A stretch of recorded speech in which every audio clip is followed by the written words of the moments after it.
Hope all you guys are having a nice week. Thank you for coming back to our podcast and looking up today.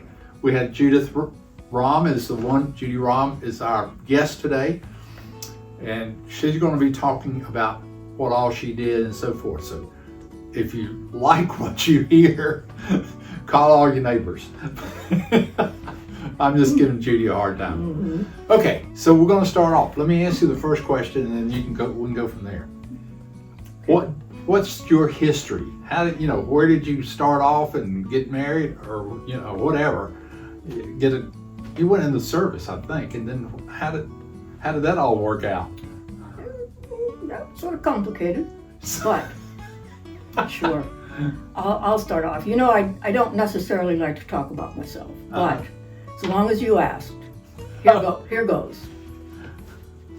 I started out on a small farm in Iowa. I had 2 sisters, older sisters, an older brother, 2 younger brothers, so I'm there in the middle of 6 of us. We had cows, we had pigs, we had chickens, we had all kinds of things to keep us sustained, and which we did very well.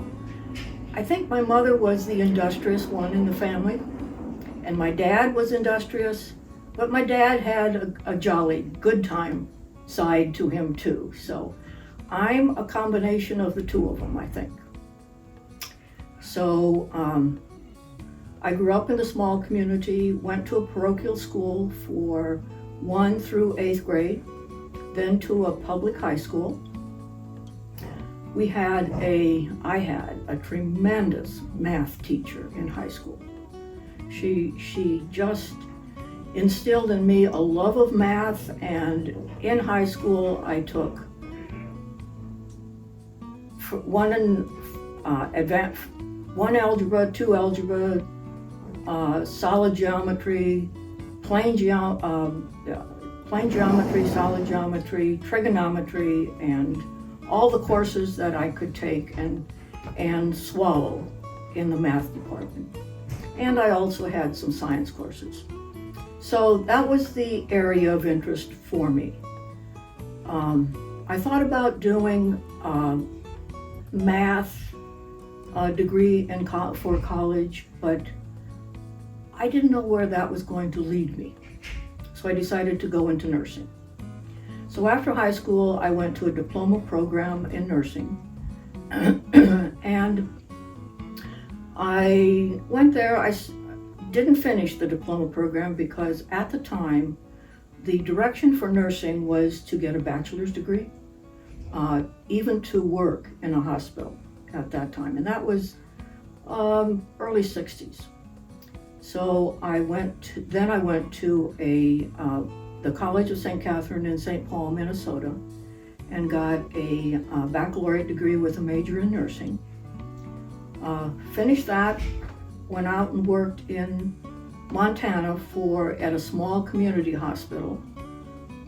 We were about 30 miles west of the entrance to Glacier National Park, so it was a beautiful area, beautiful country. Worked in that hospital for about 5 years when I guess the itch started to happen, and I decided I wanted to teach nursing, and knew that when you teach nursing, if you teach nursing, you needed a master's degree if you wanted to move up in the education, the academia area. So I applied to a couple programs. One was the University of Colorado, which was just down the road, and then to the University of North Carolina School of Public Health. University of Colorado said, yeah, you can come, but we got to put you on a waiting list for a year. University of North Carolina School of Public Health said, come on down. So I came down to Chapel Hill, North Carolina, UNC School of Public Health, and they had a program that was a 2-year teacher preparation program, and we had courses that were combined with the School of Nursing, the School of Public Health, and the School of Education. So yeah, it was a neat program. Wide variety of courses, educational psychology, and all those kinds of things. So I got my master's degree in public health, and actually it was a master's of science degree. It was an academic degree. So I graduated, and then I started looking for jobs, teaching jobs. But I also said, you know, I haven't practiced public health nursing, so before I start teaching students about public health, I maybe better practice a little bit to know what it's really all about. So I got a job as a public health nurse here in Durham County. Oh, Worked for about 10 months at the health department here. And then I got a job at the University of North Carolina School of Nursing. And worked there, taught public health, taught students how to work in public health.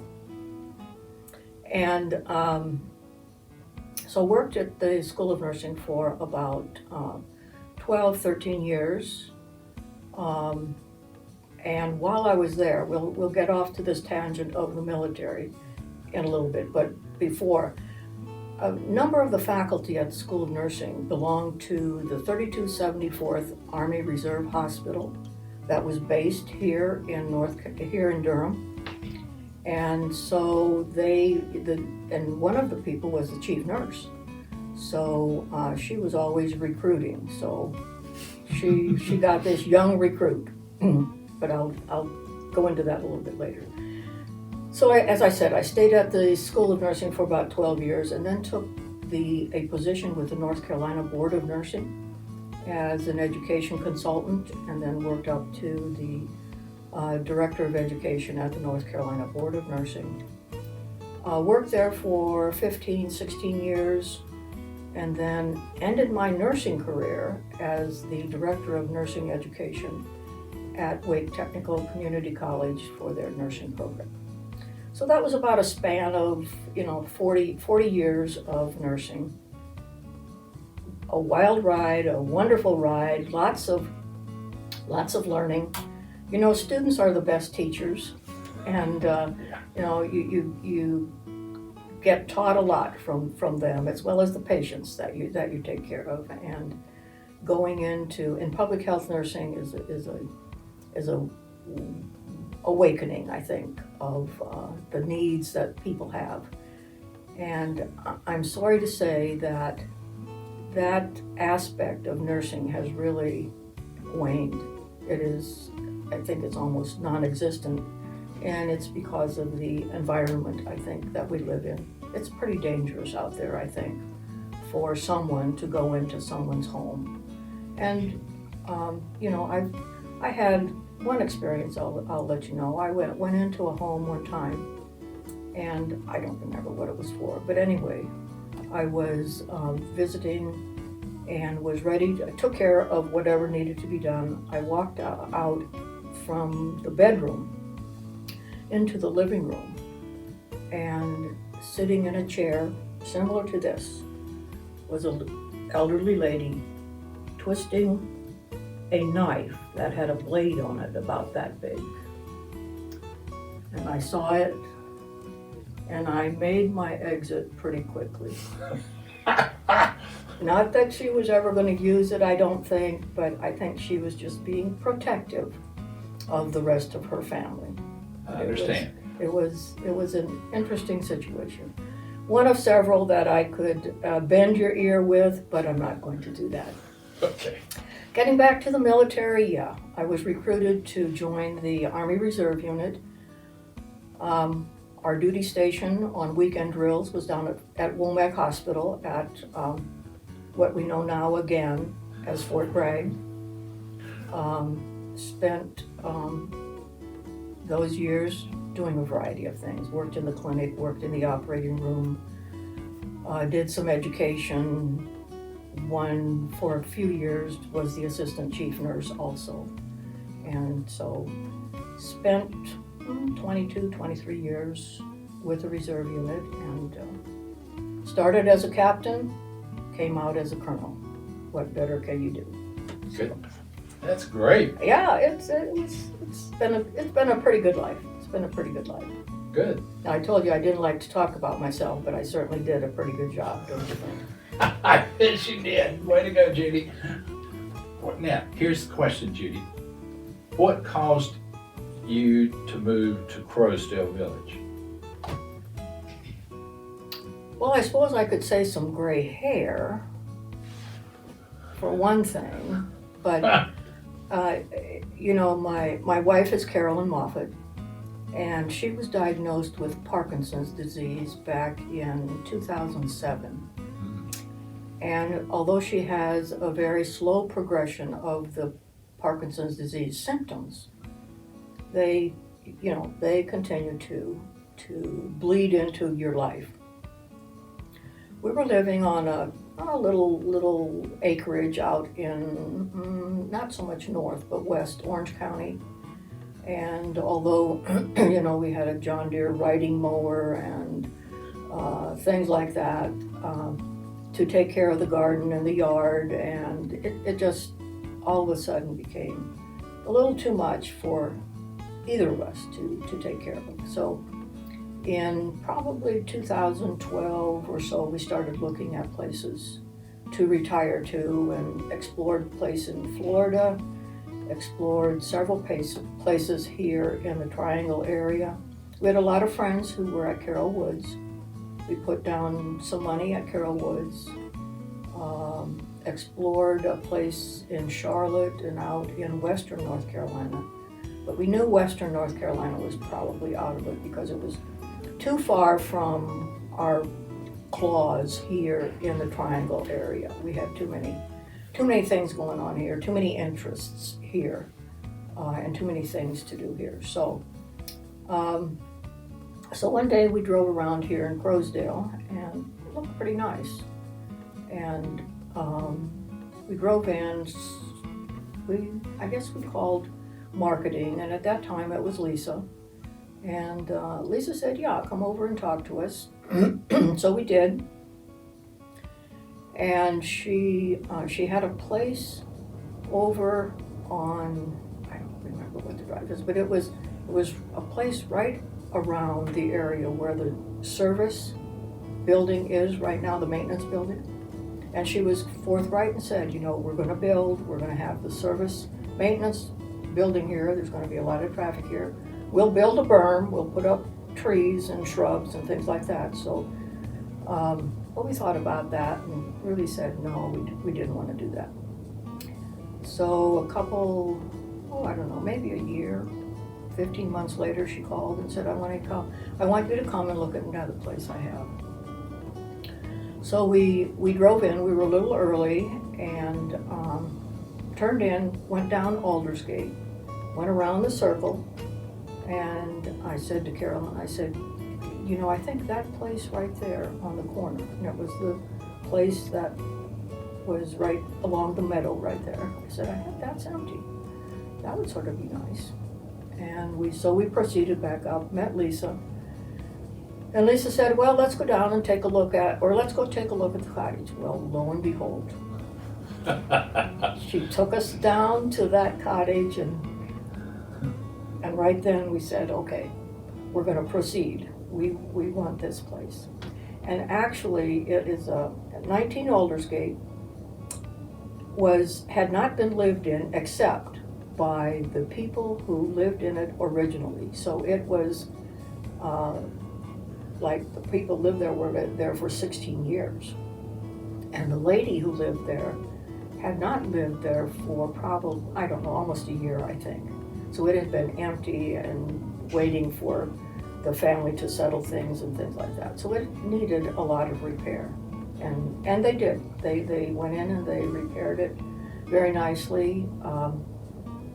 And so we came here in 2015 and have enjoyed it ever since. But it was the progression of Carolyn's Parkinson's, as well as just wanting to not have the responsibility of taking care of the acreage and the garden and the fruit trees and and everything else that goes along with it. So Good. that's how we got to Croasdaile. It Great. was the place to be. We have a friend, Carolyn's nurse friend that she worked with, and her husband looked at Croasdaile, and we were taking them around, and Rob turned to me and said, "Well, how did you decide to come to Croasdaile?" And I turned to him and I said, "Well, Rob, you know, when we turned into here, it just felt right. It was the right place to be." Okay, final question, Judy. Once you have moved in and got it, put your furniture where all it wanted to be, Is it all there right now? probably not. So anyway, what did you get involved in? Well, I've always been interested in recycling. I think that we need to take care of our earth. So I got myself on the recycling committee, probably about 3 or 4 months after I was here, and that, excuse me, that was primarily due to Elaine Scagnelli. She was on recycling committee, and I don't remember if she was, moving off from it or what, but she got me into recycling committee. So I was on that for whatever amount of time we can be on committees. Shirley,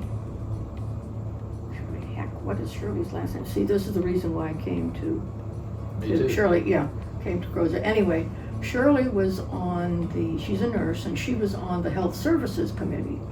So after leaving recycling, I joined the Health Services Committee and served on it for a period of whatever amount of time you could serve on it. And then one day, out in the parking lot, Boyd Strain said, "Hey, Judy." Uh-oh. And I know. "How would you like to serve on the Accessibility Committee?" So gullible me said, "Sure, I'll serve on the Accessibility Committee." Little did I know that Boyd was going to rotate off as chair of the Accessibility Committee within about a year and a half. And so he said, "I think you could be a good chairperson." So I said, "All right, I'll be chairperson." So I've been involved in Accessibility Committee, or had been involved in Accessibility Committee, for probably about 3 years. And our big event that Boyd had started back before COVID started was the Low Vision Fair that finally happened in 2024. And so Boyd and a small group of people, Ruth Porter, Boyd, me, and Omar Muhidin, who's from the Duke Eye Center, and I'm probably forgetting someone, were a small group that coordinated that and helped to get that off the ground. And so we had this low vision fair, see more in 2024, and so it was a good event. It happened nicely, and but then I rotated off that too and handed it over to Neil Mahan, and he's been steward of that committee ever since. So Carolyn and I were neighborhood reps for the 2 years, and we're no longer that at this point in time.